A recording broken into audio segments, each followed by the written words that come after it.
বদলাইনি, তবে শান্ত থাকতে ভালো লাগে।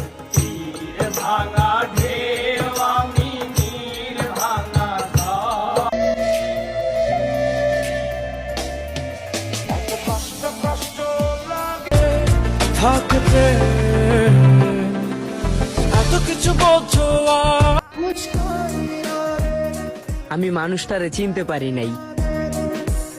তার অবহেলা করিও না, অবহেলায় মানুষ হারিও না।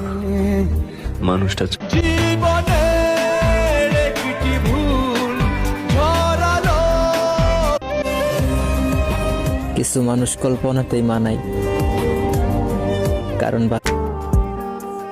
আমার শখের শেষ নাই, কিন্তু বাস্তবতা বলে